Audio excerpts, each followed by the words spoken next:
Love कुश नगर के Vivekananda park में वृद्धजन और वरिष्ठ नागरिक सम्मान समारोह का हुआ आयोजन। एसडीएम लव कुश नगर रही शामिल। लव कुश नगर के स्वामी विवेकानंद पार्क में वृद्धजन और वरिष्ठ नागरिकों के सम्मान समारोह का आयोजन किया गया। ये सम्मान समारोह श्री राम कृष्ण गौशाला समिति खजुराहो के द्वारा आयोजित किया गया था। इस सम्मान समारोह में प्रशासनिक, राजनीतिक और धार्मिक लोगों द्वारा आसपास के वृद्धजन एवं वरिष्ठ नागरिकों का सम्मान किया गया।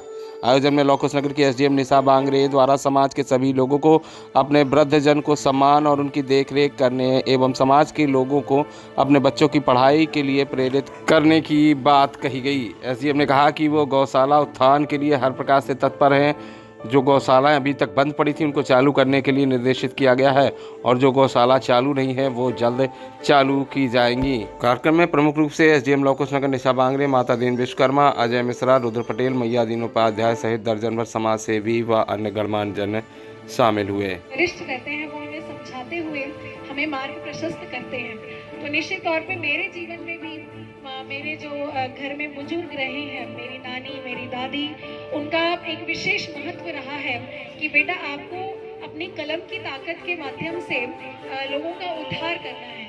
जैसे जब मैं छोटी थी तो मुझे याद है मेरी नानी और दादी हमेशा ये बताया करती थी कि हमें अपने आप को इतना मजबूत करना है, एक लड़की होते हुए आपकी कलम की ताकत होनी चाहिए कि हम किसी का भला कर सके। तो वो जो बात उनकी थी बचपन में, वो मेरे दिमाग में हमेशा रही कि हमें अच्छी पढ़ाई करनी है और पढ़ लिख के अपने न सिर्फ अपने जीवन में सुधार लाना है बल्कि हम जिनसे जुड़े हुए हैं, हमारे परिवार, हमारे बुजुर्ग और हम जिस गांव से हैं, हम जहाँ से हैं, हमें उनके जीवन के भी जीवन स्तर में सुधार करने हैं। तो ये जो प्रेरणा हमें मिलती है वो माता पिता और हमारे घर के बुजुर्गों से ही मिलती है। तो एक जो संस्कार देने का काम होता है वो बुजुर्गों का ही होता है, वो वरिष्ठ नागरिकों का ही होता है। और सबसे अच्छी बात ये होती है कि उनके जीवन का जो अनुभव रहता है वो अनुभव हमको मिलता है, क्योंकि बहुत सारी चीज़ें होती हैं जब हम छोटे रहते हैं तो हमें उतना अनुभव नहीं रहता कि गलत क्या है, सही क्या है। लेकिन जो हमारे बुजुर्ग होते हैं वो हमें समझाते हैं कि सही क्या है और गलत क्या है। तो इस भारत देश की जो पुरानी पुरातत्व संस्कृति रही है उस संस्कृति में हमारे बुजुर्गों का एक विशेष स्थान है और उनका एक विशेष सहयोग रहता है अगर कोई बच्चा आगे बढ़ता है।